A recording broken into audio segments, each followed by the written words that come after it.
Hey, what's going on? Welcome to Built for the Stage podcast. This is Joe Roscoe, founder and host of Built for the Stage, Broadway's #1 fitness platform, with actors in over 20 Broadway shows as BFTS family members and other stages across the globe. We are your online fitness platform where we will marry a pursuit in theater with a pursuit of a journey in fitness. So if you're looking to up your fitness game so that you can be the actor athlete that you are, go to builtforthestage.com. We'll be on our way working on an interactive fitness app. All right, let's get on to our special guest all the way over from London. I was in London I think it was a month ago now. And first musical I got to see was Frozen. Beautiful show, as always. Got to see it, I think, in 2018 or 19 with some of our Broadway fam. And the West End cast did not disappoint, was very just over the moon with the performance and obviously the spectacle, but also the dads in the audience just bopping their heads and just loving life out there. Our guest plays a few roles. Pabby, they're in the ensemble. They understudy Hans. They've been in, I don't know, every show known to man, 9 to 5, Guys and Dolls, Toxic Avenger. The list goes on and on. We're going to have that in the description of this episode. Let's just say they're talented for sure. Please welcome from the cast of Frozen in the West End, Ben Irish. Hey, Ben. Hey, how are you? I'm doing great. Happy Friday. Happy Friday. Always a good day when it's a Friday, right? We made it. Absolutely. Okay, now let me pull up your Instagram because we have to talk about something very important. Two things. Don't be nervous, but the first thing that's really important. Tell me about this Black Eye Coffee Cafe or whatever's on your Instagram story. I'm about to book a flight just to go back over there right now. Wow, looks it's good. So good. It's a little independent cafe in Greenwich, near where I live. Dog friendly, so that's a plus. The biggest mountain of avocado you could ask for on some sourdough toast. It's all things that make me happy in life. Amazing. Oh, I missed out. I plan to come back in March, so I will definitely have to hit this place up because the photo looks amazing. Okay. The second important thing that we have to get out of the way to make sure we talk about is the legend Pegasus. Tell us about Peggy. So Peggy is a 3-year-old miniature sausage dog. And I think she's one of the smallest sausage dogs that I've ever seen. We expected bigger things from her, hence the name Pegasus, and it just didn't kind of happen. But what she lacks in size, she makes up for in character. I love that. I think it's nice. It's kind of the irony. It's kind of a play on words that her name would be Pegasus, but didn't quite grow into it. But yeah, epic name for a stupid dog, really. Peggy's learning to fly as well. I see on the Instagram. She's trying. Learning to fly. She's really trying. Does this mean that Peggy like jumps off of couches or beds trying to fly or... Yeah, I think you're always told don't let your sausage dog jump off of sofas, beds, go up and down stairs because you have to look after their spines, understandably. And whether you have a ramp or like special dog steps, she ignores them and just goes from the highest place she can and scares everyone in the process. Hilarious. I have two dogs of my own as well, and they try to defy the odds with their catapulting of their bodies off of objects as well. So I share your same struggles, I guess. And the fact that she doesn't quite understand her size. She's got a friend called Moose, who is a Great Dane, and she thinks that they're the same and she can just like run with him when she has no hope in hell. Isn't that the best? I love that. I love when the dog owner will have two dogs and one is just this huge ass dog and the other is this, little miniature, small little thing. And it's always the small one that tries to run the show, isn't it? Oh, absolutely. Yeah. Okay, so let's jump into Frozen, then we'll rewind to your start in theater and some art stuff, and then after the art stuff we'll get into other like fun nonsense that we've been chatting about right now. So did you recently join the cast back in August, or were you with the cast beforehand? How long have you been with Frozen? I joined in August. So we had 6 weeks rehearsals which is longer than you get with some shows. That was lovely. And because I haven't actually, the last show I was in was Jersey Boys, so it was nowhere near as physical as this. And I feel like pre-pandemic, I was just a normal aged member of the company. And now post-pandemic, I'm one of the older ones. So to come back and be in a more physical show and push my body again after a year of step digging in Jersey Boys, I needed the 6 weeks to get my fitness back to where it needed to be. And what did you do for that besides just like repping rehearsals? Was there anything else that you did prep wise to get you ready for the physical show? It was kind of there's no like long dance breaks in the show, but getting the physical stamina up just to be able to get through the short dance breaks that we have. And if anyone has seen the show, it's very like lift heavy. I think I counted as like 11 above head lifts with the girls, and most of the time they're in a ball gown or at least like a corset or something as well. So there's that added weight to it as well. And after not lifting anyone for years, trying to do my best in the gym to train that, but a person is never the same as a dumbbell. Correct. The closest we might be able to get is like the big heavy sandbags that you might see at like a functional fitness gym that weigh around 100, 150 pounds. But definitely, although if I told my partner she was like a sandbag, I don't think she'd be so happy. Of course not. I mean, we'll leave that part out of it. But for those of you listening, if you do want to try to get a piece of equipment that would be as close to a body as possible, the sandbags that you would find at a functional gym, that's where you would want to go. So what's it like being with the young bucks? You're saying like you feel like you're one of the older ones in the cast, and there's these wide-eyed, bushy-tailed college recent graduates coming in. Do they look to you for any like advice? Do you look to them to like keep you nice and spunky? What's that dynamic like with your varied ages in the cast? I think we're actually really lucky. All of like the new graduates we have in the show that are very like bright-eyed, bushy-tailed, like the green bananas of the cast. I love that. I've never heard that. The green bananas. Yeah. Oh, I'm gonna use that. I love They've got a little bit of growing to do, but they're great. That's epic. I love that. It's such a great atmosphere. Like down in the quick change area, from what we had in rehearsals, on stage, like they've learned so quickly how professional to be, how to still have fun in the job when we're doing the same thing every single day. And like seeing our Shah, who plays Boulder in the show, who's effectively like my wife. She's a graduate this year. She's also our first cover Anna. And I've been first cover Hans. So we've been rehearsing together, and watching her grow through the weeks of rehearsals we've had. And obviously as a cover, it's never the amount of rehearsals you'd love, but we're lucky to get any time to rehearse it in. It's been amazing. Like, and it's, as one of the old members, it's nice to watch them and see their love and their passion and their drive and how hard they want to work. And they realize how lucky they are to be in the Theatre Royal Drury Lane. Like, it's an epic theatre and an epic show to appear in every single night. And it's nice. I mean, I think we all got some extra love for theatre coming back from the pandemic, but to see it like in the fresh grads as well, when it's been a job for 10, 11 years now since I graduated, to actually see like their wide eyes coming into work every single day and the love they have for it. It does keep you young and spunky, as you say. Yeah. So with you being a seasoned veteran, just kind of like what you were saying as far as how Frozen is, just it's more of a show of durability. It's not necessarily that there's these long dance breaks or whatever, but it is there is an arcing trajectory. And if you will, your career, a longer career for any actor that's been in the business a while, has that kind of same path as far as like just enduring the ups and downs, not even to mention the stupid pandemic that we went through.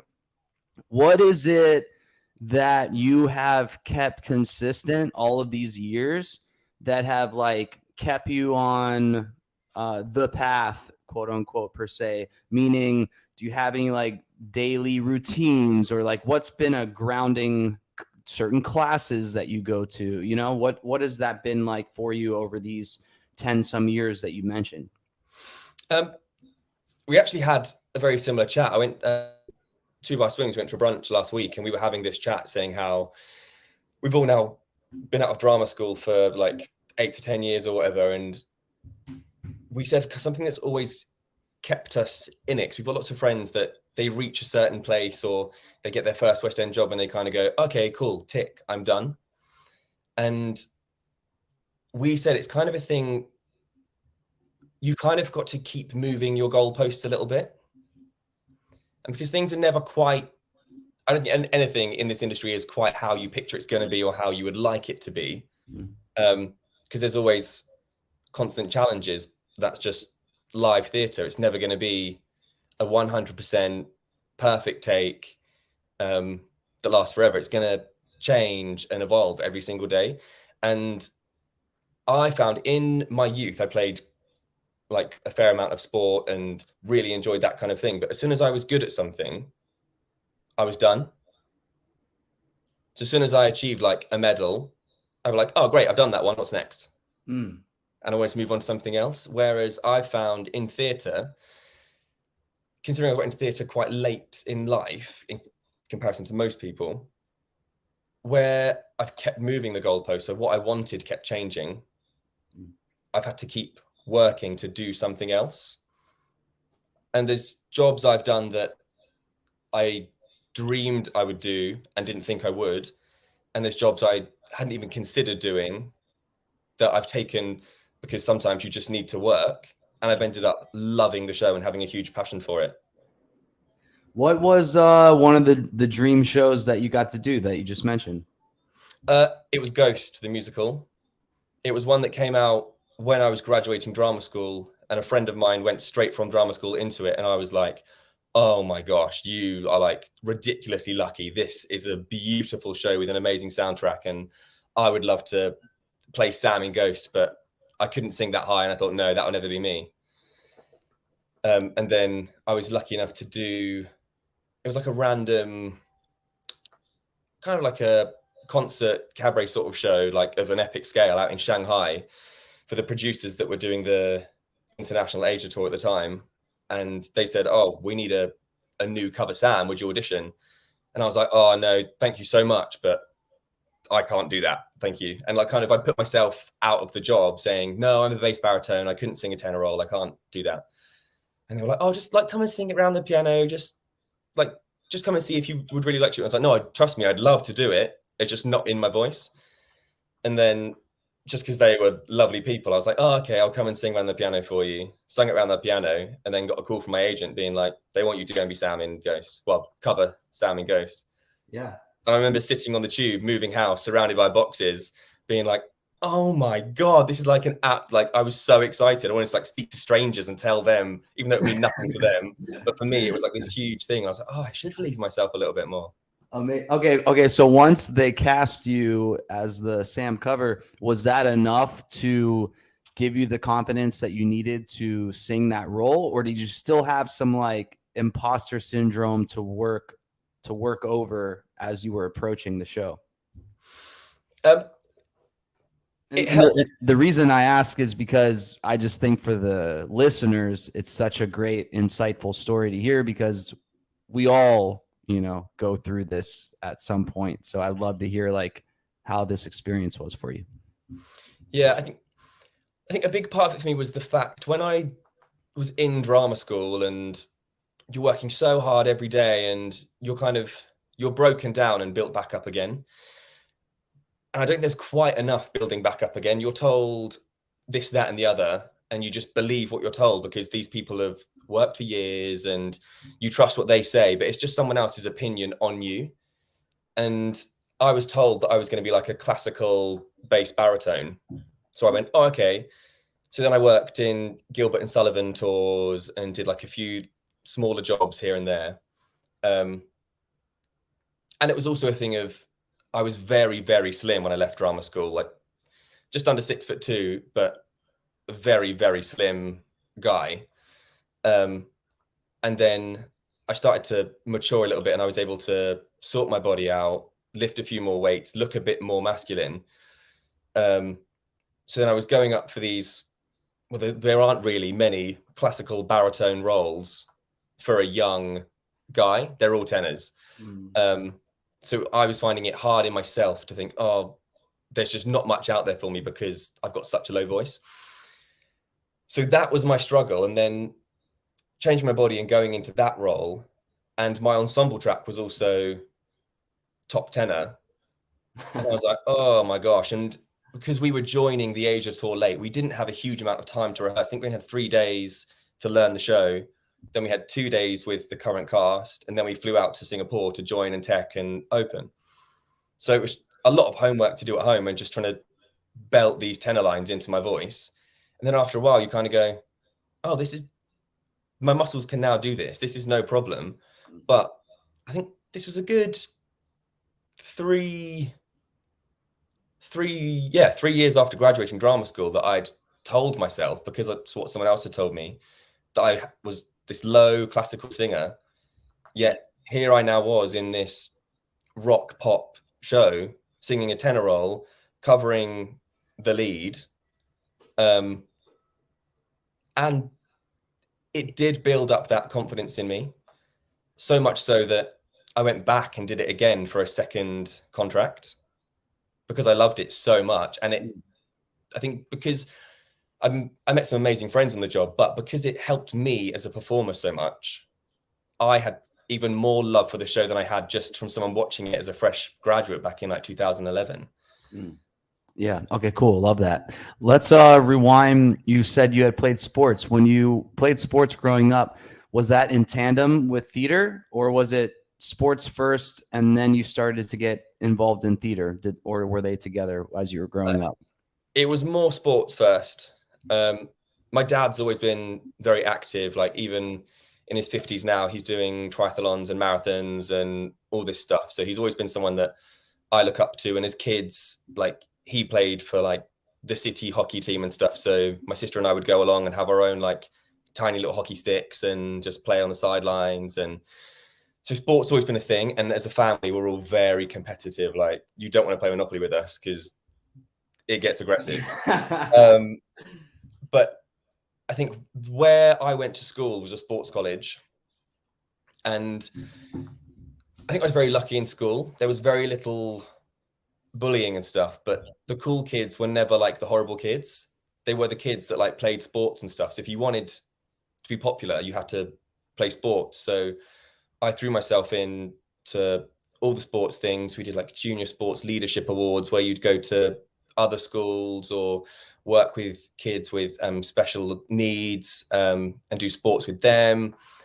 So it became like this really close-knit group of friends, but we were all together because we did so much extra sports work at school.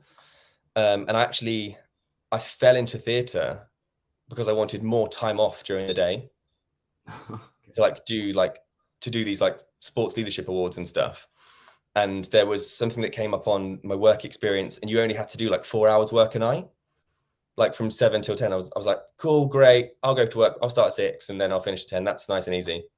Then I've got all day off. Like it was a real like lazy option to do, but it was with a local youth theatre company, just doing like backstage work for them. And that's how it started. Yeah.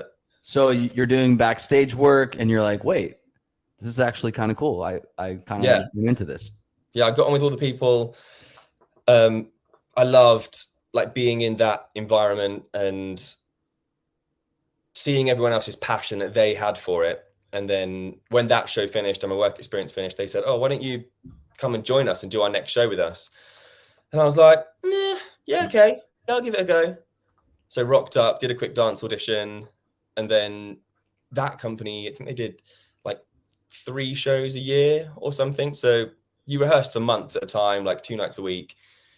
But they perform in like a beautiful old theatre in Portsmouth, where I'm from. And they got like really good directors. I spoke to one of the directors, Ian Good. He was resident director on Hairspray in London at the time. And he was down doing a show with us. And he was one of the people that was like, you're actually quite good at this. Maybe you should like think about going to drama school or like taking it up properly. And it was kind of, even back then, like imposter, like, well, I enjoy it, but come on, like, I'm not really that good. I just have like a real love for it because I love being here and being with all these people. Yeah. So didn't think too seriously about it. And then years later, he came back and did another show. And he was like, I really think you should go to drama school. Like, if you enjoy it this much. And there was nothing else I really wanted to do in life. And when I was like, okay, yeah, all right. So it was, I kind of feel bad when I tell people this story. And there's people that have been dancing since the age of 2 and been in singing lessons their entire life and listen to nothing but musical theatre on their Spotify. And then I just rock up like this kid who had a series. I really loved where I was, but I hadn't put in the years and years of work that other people had. Yeah. Not into theatre anyway, into other things, but. Right. And when you made this decision, your family was supportive, or were they like, wait, Ben, what are you doing here? What are you talking about? No, they were very, very supportive. Since we were young, like my grandma, she loves theatre. The whole family do, really. Like, as kids, we've always been taken up to London and like seeing the shows in the West End. So everyone's like fully behind it, which is lovely, especially like when it's such a career full of ups and downs. Yeah, there was never that pressure to be like, no, go and be a doctor instead.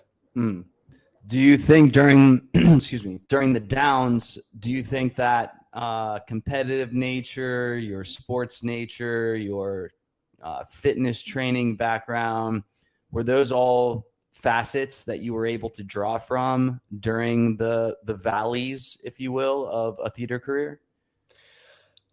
I think in a way they made it harder because being so competitive, I think I kept looking at everyone else around me and seeing how well they were doing.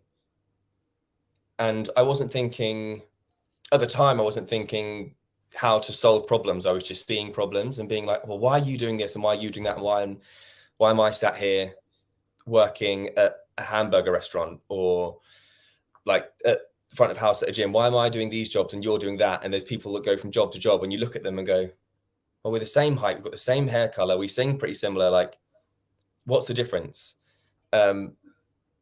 So that I think I did struggle with for a little while. And I went to arts educational schools in London, Arts Ed, which is a very good school and there's a great success rate. But it was hard to see so many people around me really thriving for those first couple of years. And I just didn't seem to, I was working and I'd have like 2 or 3 jobs a year, but they weren't longevity. And as soon as I felt like I'd caught up with the debt I'd spent out of work, finally paid that off, I'd then be out of work again. So I'd be back to like not earning quite enough or working so many hours just to try and make ends meet and try and get to class and singing lessons and auditions. And then it became very frustrating for me. And it's something that, like when we said just now, I wish I'd been able to see things slightly differently and seen problem solving rather than, because you can go to as many dance classes as you like, but when you're your product, I wasn't thinking, right, why am I not getting the job and he is? And I think a lot of it was to do with my appearance, and having that self-belief in what I could do. Got it. Thanks for sharing. Let's loosen it up a bit. We'll go on the BFTS hot seat. Ready? Yeah. Get some music playing here. All right. Super serious here, this BFTS hot seat. You walk into a room. Yeah. The TV's on and there's a movie playing and you've seen this movie over 100 times.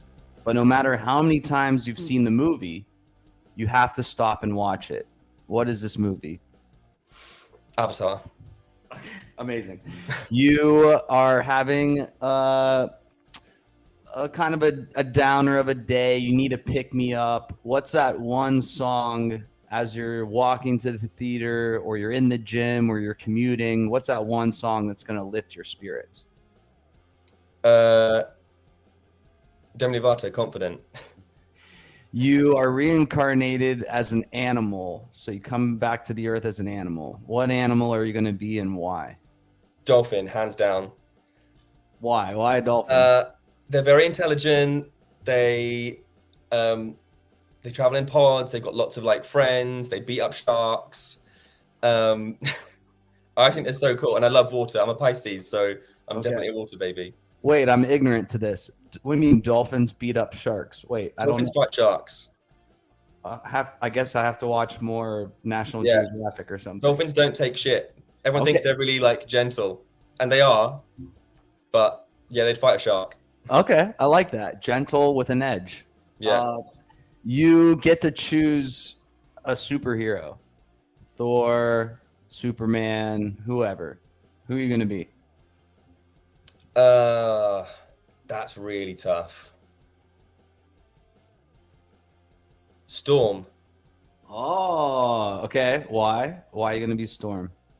So I feel like with her skill set, she can do most things. Like she can zap the lightning like Thor. She can fly using the wind. She can do so much. Okay. Just like, and it's all kind of nature based. Yeah. All right. She's versatile and nature is her tool. Okay, yeah. I'm down with it. All right. Last one. You have a time machine and you can go to any place and any time. Where are you going to go? Whoa. I know, right? The options. Yeah. I'd love to see dinosaurs. Oh, okay. Anyone in particular? Which one? A velociraptor, but I wouldn't want to get too close. Right, exactly. Okay, congratulations. You're off the hot seat. You nailed that. That was awesome. Thanks. Okay. Last question.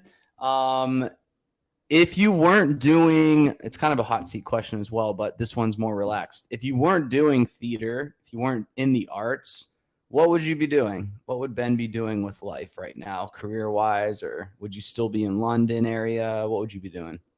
I always said when I was young, I wanted to be a marine biologist because I had a love for dolphins, of course. Then as I got older, I said I'd love to be a fireman. Cool. I think I just always watching superhero movies and stuff, like to be a real life hero and to actually help people. I'm a very emotional person, so I don't know how that would serve me, but I love to be like a problem solver. I love being physical. I love being active. But also when I've looked into it, there's so much education with it, to go to schools and to go to all these places and try and educate other people on ways to look after themselves and stuff. Yeah. I'd love to be a real life hero. Well, maybe some people in the audience that are watching consider you a real life hero. You never know. Maybe. I'm sure you're someone to look up to. When I save little Anna in the first few scenes. Oh my gosh, that man's putting a spell on Anna and reviving her to life. Can you believe it? We did have someone the other day who was really upset. I don't think they knew that I was going to help her. I think they thought I was making it worse. I